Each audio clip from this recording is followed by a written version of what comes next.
Mamen. Oke, baik lagi kita bakal belajar tentang repository dan kolaborasi lah. Jadi sebelumnya kita udah belajar tentang apa ya? Gue lupa anjir. Belajar apa? Oh ya, setup and configure. Nah, sekarang kita masuk ke repository dan collaboration. Jadi pertama kita bahas tentang repository dulu ya. Repository itu kayak tempat penyimpanan dari manajemen kode program kita sebenarnya. Kayak misalnya gue punya repositories nih. Repositories gue misalnya apa ya? Kucing Laravel misalnya. Kucing Laravel. Nah, ini adalah repository nih atau rumah tempat lu manajemen si project lu. Misalnya kayak lu mau ngerubah kodenya atau mau ngembangin kodenya bareng teman-teman lu atau segala macam ya gitu sih intinya yang repository menurut versi gue. Nah, ya repository ini jadi misalnya ini ada kucing Laravel, sedangkan gue di sini mana ya? Aduh, jauh banget lagi. Docs. So di sini gue nih kucing web. Ini kan gue di lokal ya, di laptop gue. Nah, pengen dikembangin sama misalnya sama si A sama si B. Misalnya si A dia ngembangin project namanya kucing di komputer, habis itu dia share masukin ke GitHub, dibikin repository atau rumahnya itu, jadi si B sama si C itu teman kelompoknya itu bisa ngembangin bareng gitu tanpa megang laptopnya A gitu intinya.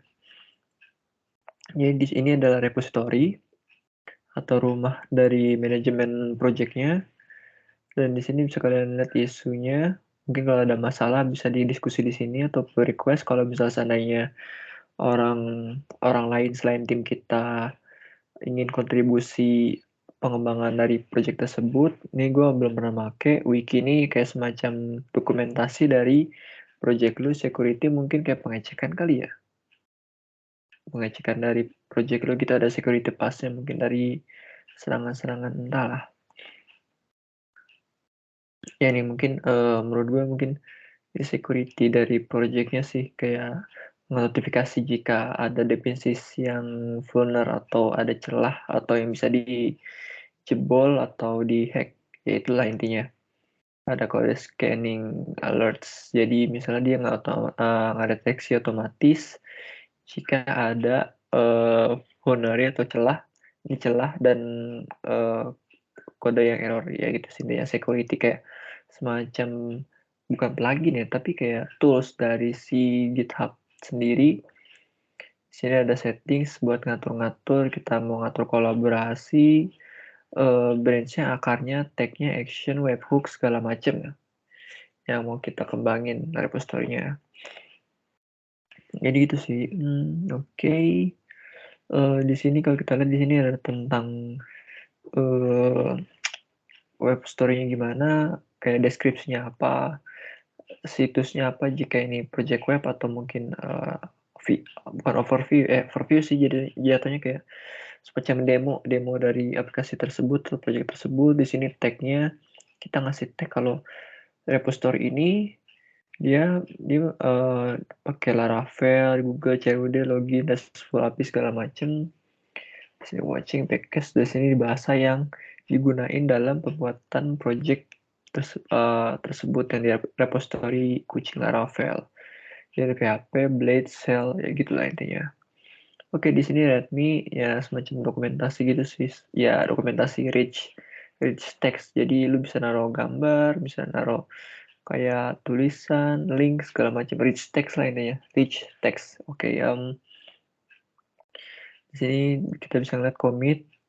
Di sini verify commitnya. Di sini di commitnya apaan, misalnya commit itu ada perubahan di tanggal berapa, dan di sini adalah jumlah commitnya yang kita lakukan atau tim kita lakukan dalam repository tersebut. Misalnya kayak gue dari commit tanggal 11, misalnya kayak book fix tentang improving, add penggunaan, fix responsive, text elegant center, segala macam. Ini adalah si commit yang gue kerjain dalam pembuatan repository kucing Laravel tersebut. Oke, di sini watch fungsinya untuk kalau ada perubahan nanti kita di notifikasi.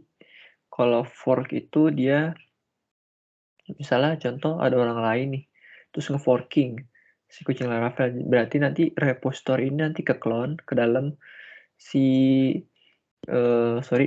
ke dalam gimana jelasinnya? Ke dalam, jadi forking itu tuh kayak nge-cloning. Jadi misalnya kucing Laravel yang punya Ponco ini terus lo forking, jadi repository ini bisa ada di GitHub lu. Misalnya contoh kayak gini. Misalnya gue GitHub ya. Coy.dots. Misalnya gue punya akun yang kedua cuma buat iseng-iseng doang, kayak buat testing-testing. Nah, di sini gue punya misalnya tes ya. Forking nggak bisa, sorry. Gue misalnya tes push notification NetBeans. Terus di sini gue forking ya. Kan misalnya gue kalau di GitHub gue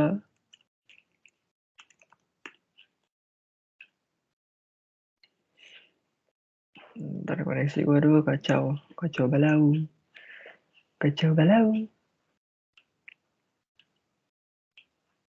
Oke, misalnya contoh kan tes push NetBeans, kita cek ya di repository gue ada apa enggak misalnya.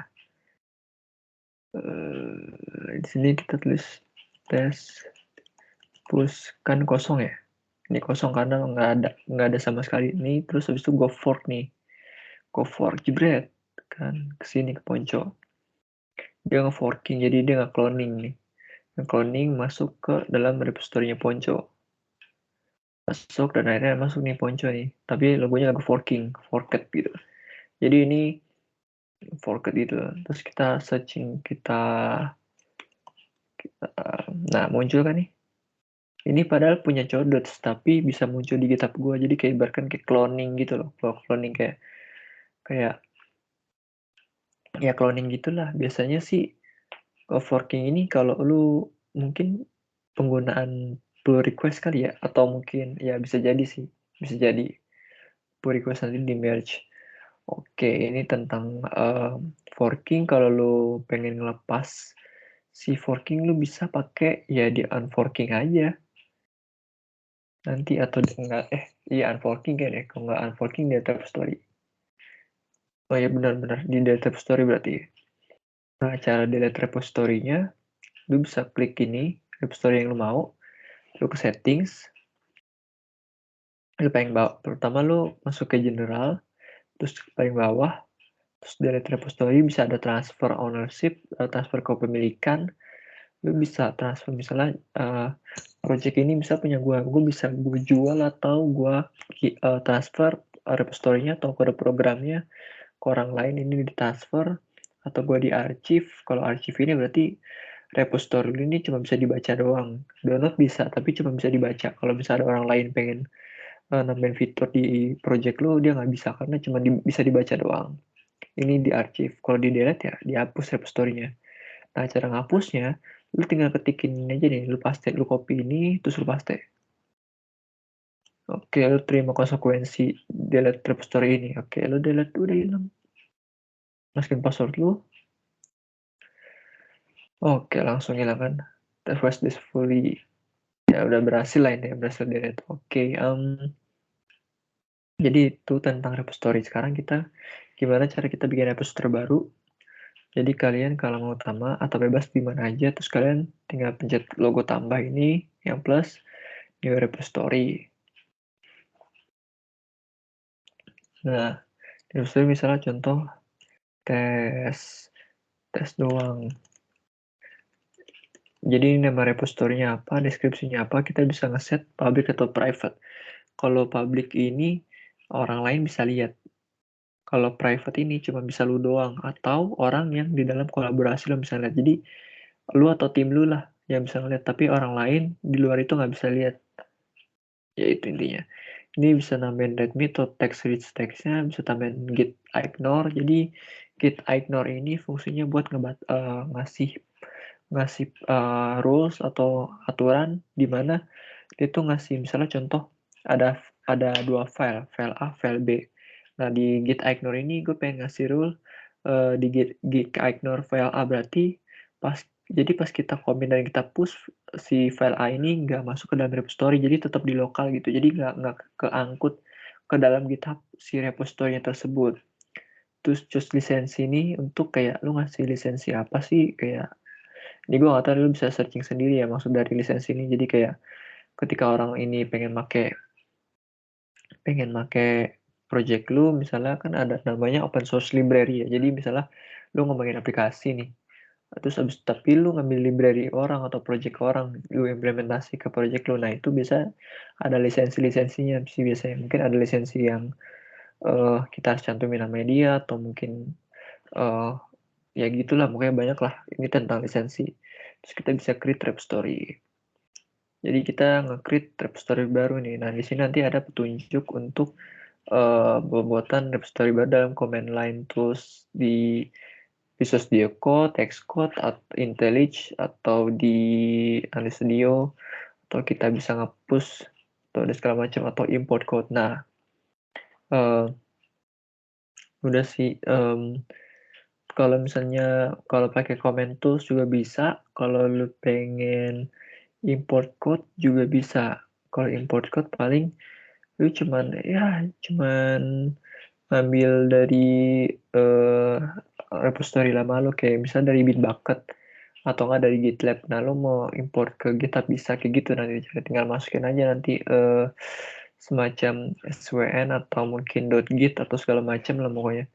.git itu lo bisa dapetin misalnya contoh kayak di ini. Saya gue nggak salah nih, random Frogo lah misalnya, Kotlin. Nah, di Code, di code nanti pakai SSH nih, atau enggak lo pakai HTTPS, dia kan ujungnya kan Git ya.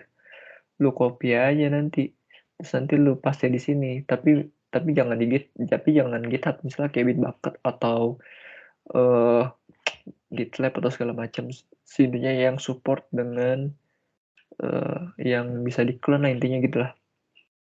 Atau lu bisa drag and drop.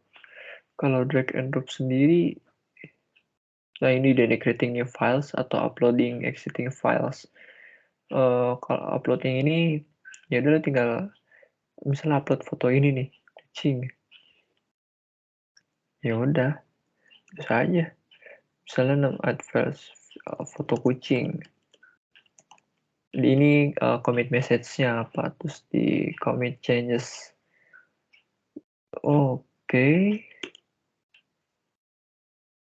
Bentar, misalnya nggak usah lah ya. Bentar. Gitu status. Biasanya kadang ngedon nih kayaknya nih. Bisa jadi. Normal sih. Normal. Oke, pokoknya ya lu bisa kalau uploading yang ini deh, apa ya? Ini deh. Yang lain. Tambah lagi dulu. Oke, koneksi gua nggak sih? Bisa gua kayak jadwal DTS ya.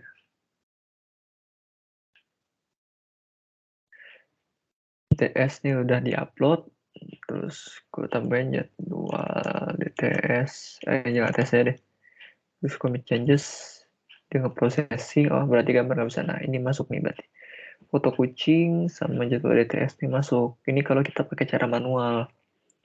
Nah, nanti kita belajar lagi nih nanti tentang ya itulah pokoknya, tentang pakai editor lainnya. Jadi gini aja sih, oke. Terus gimana? Terus kita sekarang masuk ke collaboration. Nah, gimana cara kolaborasinya? Jadi nggak usah lah ya, mungkin di video berikutnya aja lah biar nggak lama. Mungkin itu aja sih yang bisa gue sampaikan tentang repository. Maaf ya kalau ada salah kata, intinya gitu sih. Terus kalau ada apa tanyain aja. Terima kasih dan sampai ketemu di collaboration. Oke, yuk, men. Yuk,